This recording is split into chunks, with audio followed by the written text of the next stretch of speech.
Halo guys, ini adalah cerita Draw My Life dari Rizal Mahendra. Kita langsung aja.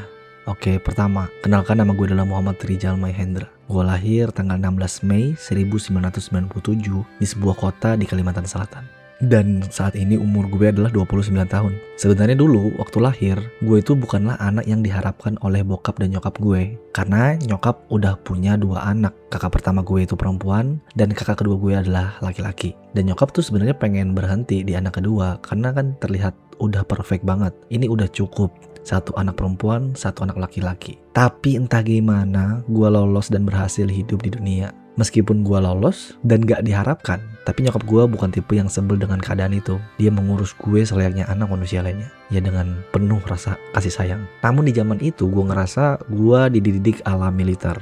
Apa yang pengen gue inginkan juga harus gue usahakan sendiri. Dan gue harus bisa menggapainya sendiri. Ya karena pemikiran waktu kecil, gue ngerasa waktu itu gue mikir apa yang dilakukan nyokap ini adalah sebuah kekejaman seorang ibu. Karena nyokap bukan orang yang biasa. Dia itu pernah jadi kepala cabang di sebuah bank besar di tahun-tahun waktu awal gue lahir. Meski harus di-cancel karena krisis moneter melanda di Indonesia. But come on, gue tuh pernah waktu gue udah SD, gue minta beli buku gambar untuk menggambar sendiri. Tapi nyokap gue gak beliin. Like, what? Harganya cuma 3.000 mak. But she still say no. Kalau mau tabung sendiri. But alright then. Meski kecewa, uang jajan gue seadanya yang waktu itu masih 5.000 sehari. Tapi ya gue tetap melakukannya. Gue tetap beli buku gambar tersebut dengan uang tabungan gue sendiri. Tapi di dewasa ini gue sadar ternyata semua itu bukan karena nyokap gue yang pelit atau yang gak sayang sama gue. Dia cuma pengen gue tumbuh jadi orang yang kuat. Gue gak gampang bergantung sama orang lain. Dan gue terbiasa berjuang buat sesuatu yang gue mau. Akhirnya karena krisis moneter dan sebagainya, akhirnya benar aja kita dilanda kemiskinan. Kita kesusahan buat makan. Bahkan terkadang gue sama kakak gue harus mengayuh sepeda sekitar 5 kiloan dari rumah buat pergi ke rumah keluarga yang lebih mampu. Sebenarnya sih kita di sana nggak meminta uang secara gamblang. Kita cuma pengen bertamu dan biasanya bakal dikasih duit karena nemenin anaknya main. Waktu itu mungkin umur gue kisaran 14 tahunan. Dan memang ternyata waktu kita pergi ke sana, harapan kita jadi nyata. Tante kita beneran ngasih uang 20.000 buat kita berdua, gue sama kakak gue. Yang berarti itu kan 10.000. Tapi di hari itu, gue ngerasa kakak gue ini kenapa jadi kikir kayak gini. Dia gak mau bagi 2 duit 20.000 itu. Dia gak ngomong apa-apa. Dan setiap gue tanya, mana uangnya? Bagi 2. Dia bilang, gak usah. Dia gak ngejelasin apa-apa lagi selain itu. Gue jadi kesel. Di sepanjang gue ngayuh sepeda balik ke rumah, muka gue merengut. Kepala gue tuh dipenuhi dengan pikiran, kakak gue jahat, kakak gue serakah. Sampai pemikiran itu berubah saat kakak gue ngebawa gue ke sebuah warung. Ternyata di sana dia beli 3 liter beras dan beberapa butir telur. Di situ juga gue baru sadar, ternyata itu duit dipakai buat makan kita berempat nantinya. Dan itu cukup buat 3 hari ke depan. Iya, memang kayak gitu. Kita semiskin itu ternyata. Jadi waktu itu gue hidup sama 4 orang. Nyokap sebagai ibu rumah tangga, bokap yang jualan parfum keliling, kakak cowok dan gue. Kakak gue yang perempuan itu dia adalah anak pertama dari kedua keluarga. Jadi dia diperebutkan buat diasuh di tempat-tempat lain gitu. Karena kan posisinya saat ini nyokap udah gak kerja dan pendapatan bokap juga gak nentu. Akhirnya kita harus survive dengan keadaan yang minim. Tapi anehnya, gue ngerasa happy menjalani itu. Bisa dibilang gue ngerasa gak ada bedanya. Waktu gue punya uang, waktu gue gak punya uang, gue tetap happy. Ya gue sama-sama happy. Karena tebak kenapa?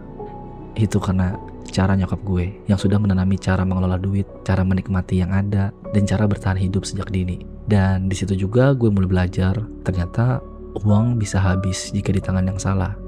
Tapi cara bertahan hidup dan rasa syukur, itu adalah kunci utama buat kita bikin kuat.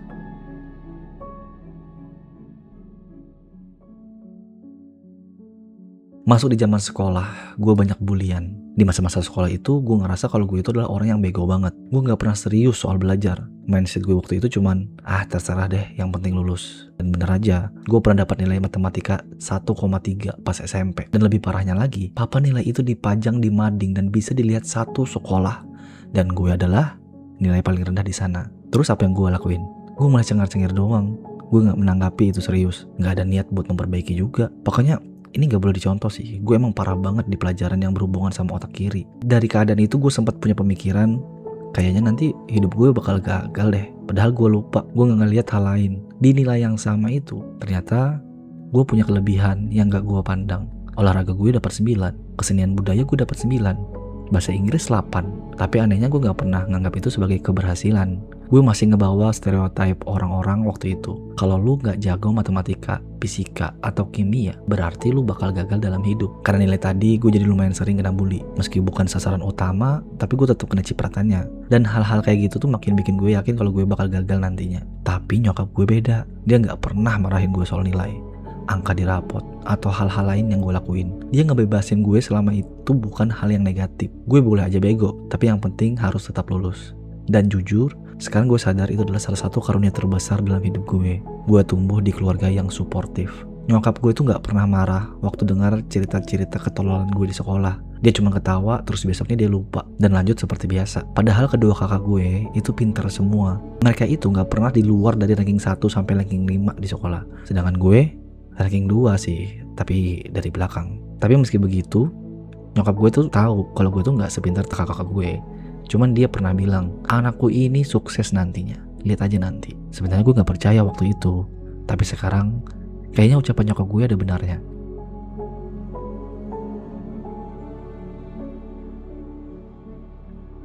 Karena di cerita sebelumnya gue emang gak terlalu suka sama dunia akademik dan semacamnya, gue lemah banget di bagian itu. Dan seiring waktu, mindset gue mulai berubah. Dan gue sadar kalau gue gak mau kuliah. Bukan berarti kuliah itu jelek.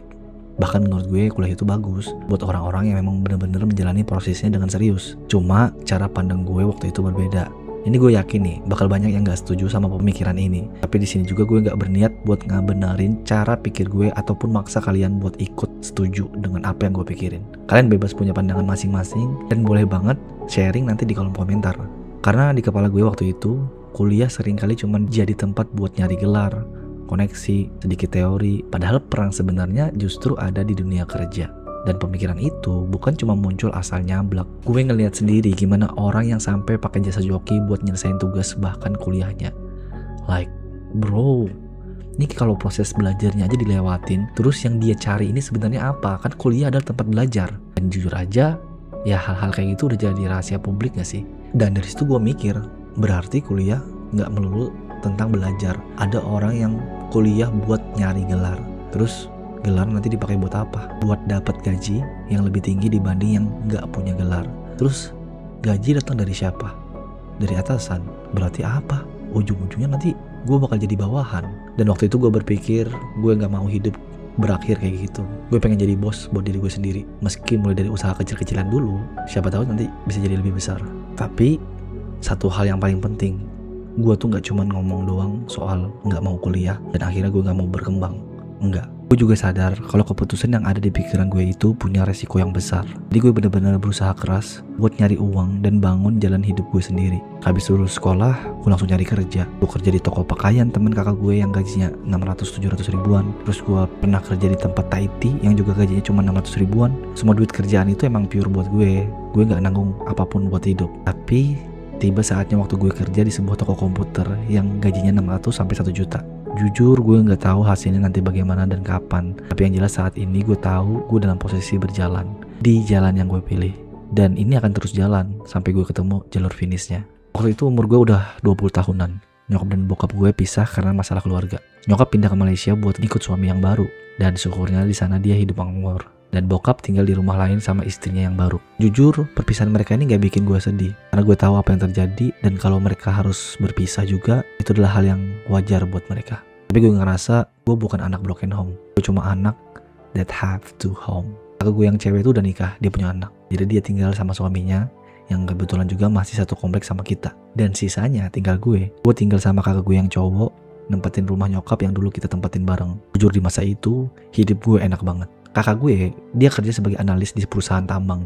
Pendapatannya gila-gilaan. Di zaman itu dia udah dapat gaji 8 juta per bulan, padahal UMR masih sekitar 2 jutaan. Karena gue tinggal cuma berdua sama dia, gue juga kena kecipratan enaknya. Makan, listrik, dan semua kebutuhan rumah dia yang nanggung. Sementara itu, nyokap yang nikah dengan orang berada di Malaysia akhirnya dapat rumah baru dari suaminya, dan nyokap memilih rumah yang lokasinya ada di Indonesia dan posisinya masih satu komplek di komplek yang sama dengan kita. Uniknya rumah itu sebenarnya rumah keluarga gue juga yang tadinya emang pengen dijual, terus dibeli nyokap, tapi karena nyokap di Malaysia akhirnya rumah itu kosong, nggak ada yang nempatin.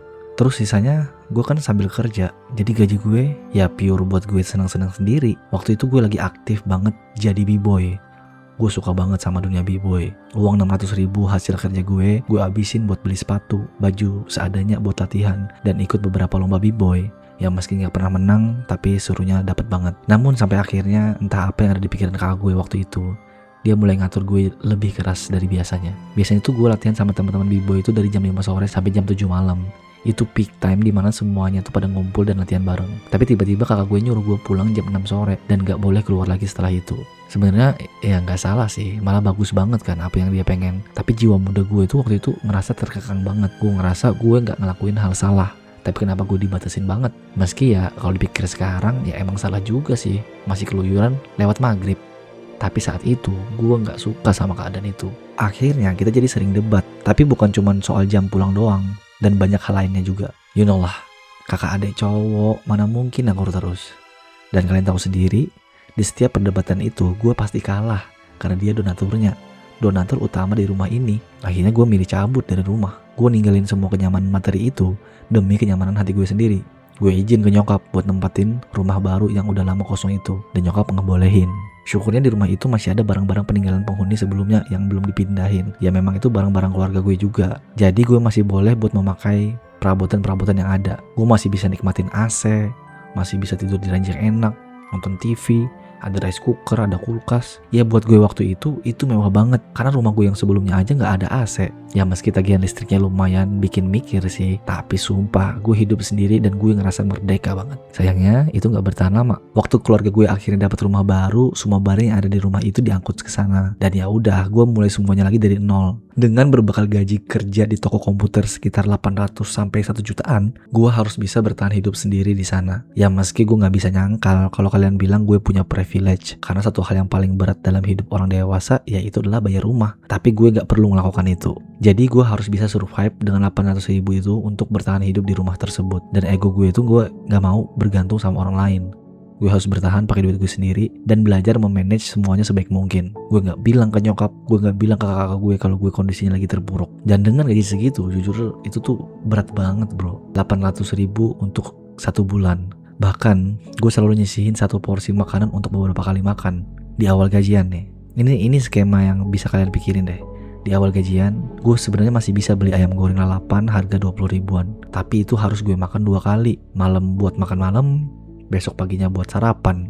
Bayangin, bahkan di awal gajian pun gue masih struggle cuma buat nikmatin 1 porsi ayam goreng. Dan pas masuk pertengahan bulan, wah, di situ gue makin neken tuh perasaan pengen belanja. Gue masih bisa beli udang goreng kecil-kecil yang seukuran kelingking itu yang harganya 5.000. Gue hitung gue dapat 7 pieces nih. Dan pikiran gue waktu itu cuma 1.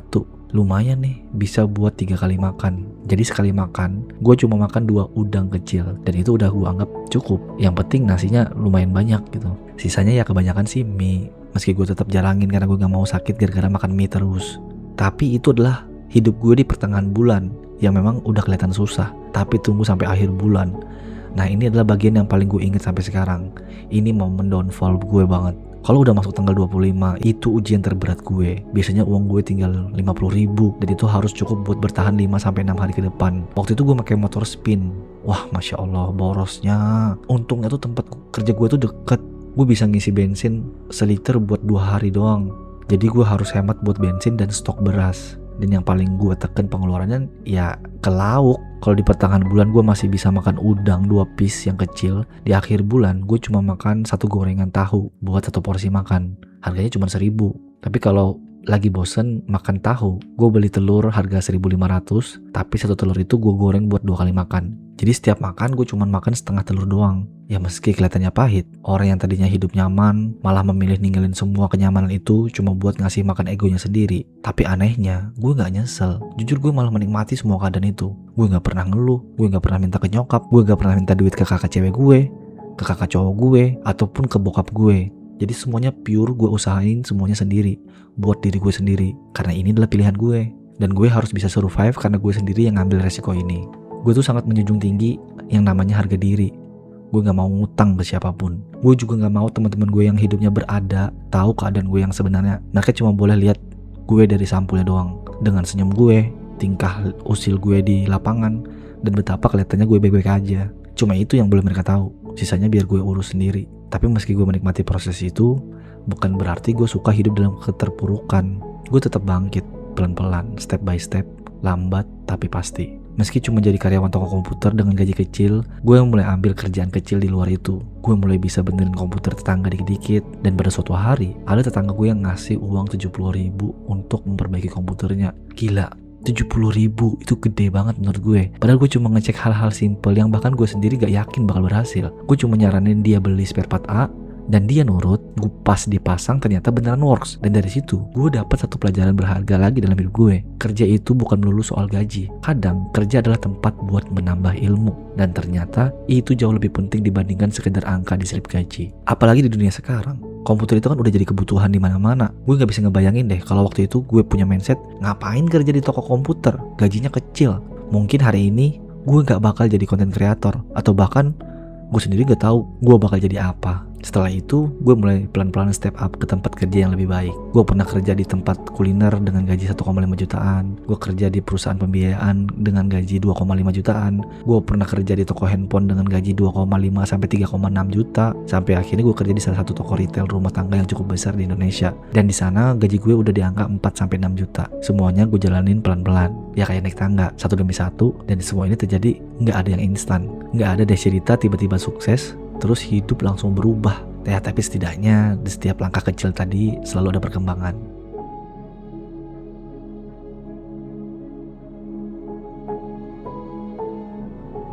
Gue orangnya emang suka banget sama hal-hal baru. Gue suka belajar sesuatu, lalu berusaha jadi jago di bidang itu. Dan kalau jujur, ya emang awalnya pasti pengen banget dipandang orang lain juga.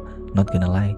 Tapi makin kesini, gue sadar ada hal lain yang bikin gue lebih seneng. Yaitu waktu gue bisa ngajarin orang lain dari skill yang gue pelajari. Terus mereka ikut berkembang juga. Wah, itu nikmat banget gue ngeliatnya. Dan gue nyebutnya pahala jariah. Makanya gue sering banget nyoba hal-hal random yang kadang bahkan gak penting-penting amat. Gue belajar breakdance, gue bisa main recorder sambil beatbox, gue freestyle vape, bikin lingkaran gitu, main egrang satu kaki, muter-muterin stick di tangan sampai seamless. Ya banyak deh, terserah, ada aja bisanya gitu. Pokoknya banyak banget hal aneh yang kalau dipikir-pikir, ngapain juga ya gue belajar kayak beginian. Tapi entah kenapa ya gue suka aja. Karena buat gue belajar hal baru itu seru. Tapi bukan cuma hal random aja, gue juga lumayan aktif di olahraga. Gue bisa main badminton, tenis meja, pickleball, padel, dan beberapa olahraga lainnya. Bisa dibilang gue cukup aktif lah di bagian itu. Mungkin karena dari dulu gue selalu ngerasa gagal di akademik, jadi gue berusaha mencari value gue sendiri di tempat lain. Dan tanpa sadar, justru dari situ gue nemuin banyak hal yang ternyata bisa gue kembangin. Jadi awal mula karir gue sebagai content creator itu dimulai di tahun 2014. Awalnya kakak gue yang cowok itu, dia iseng bikin konten dan ngajak gue buat konten bareng. Jadi gue selalu ikut karena ini adalah hal baru kan. Kita bikin konten beberapa kali untuk Instagram, dan di zaman itu memang kisaran 2014 Instagram tuh kayak mirip Vine gitu. Kita ngupload video hanya 15 detik doang. Jadi kita harus bener-bener gimana caranya bisa menyampaikan sesuatu konten tersebut sesingkat mungkin tapi on point. Akhirnya gue tertarik mendalami hal-hal ini sampai akhirnya gue bikin video gue sendiri. Kecil. Gue belajar ngedit sendiri, karena dulu gak ada tutorial YouTube atau TikTok kayak sekarang. Jadi semua harus dilakuin sendiri, dicoba-coba sendiri. Belum lagi waktu itu gue masih menggunakan handphone Mito yang harganya cuma 700 ribuan. Banyak try dan errornya lah. HP nge-lag, HP panas. Tapi karena gue suka sama apa yang gue lakuin, gue tetap melakukannya. Di handphone itu gue ngedit 3-4 jam buat video 15 detik doang. Dan setelah di-upload, gue tunggu 1 minggu, view-nya cuma 60 orang. Tapi gue ngerasa bangga. Gue gak pernah sedih sama hal itu. Karena tujuan utama gue waktu itu bukan view. Tujuan gue adalah mempersembahkan apa yang gue buat. Terserah deh, orang mau suka atau enggak. Kalau suka, silahkan ditonton. Kalau enggak, silahkan di-skip. Dari dulu gue udah nanamin mindset, gimana ya kalau 60 orang ini saat ini berada di depan gue lagi perform. Pasti orangnya banyak banget. Jadi mindset itulah yang bikin gue kuat untuk terus bikin konten meski view-nya sedikit. Karena pencapaian gue bukanlah view, tapi adalah memperlihatkan apa yang gue bikin. Mungkin untuk sekarang gue share sampai sini dulu. Ini adalah sedikit cerita tentang siapa gue, gimana gue lahir, tumbuh, sampai akhirnya masuk ke titik awal dunia konten kreator. Dan percaya aja setelah ini, cerita perjalanan gue buat merangkak dari bawah sampai ke titik sekarang justru jauh lebih chaos, lebih berat tapi juga lebih seru buat diceritain. Jadi stay tune terus ya buat part selanjutnya. Satu pesan deh dari gue buat kalian yang sedang merintis dalam bidang apapun. Jangan menunggu sempurna untuk memulai sesuatu, tapi mulailah hingga sesuatu tersebut menjadi sempurna. Thank you banget guys buat kalian yang udah dengerin cerita Draw My Life gue sampai sini. Tungguin part selanjutnya. Love you guys.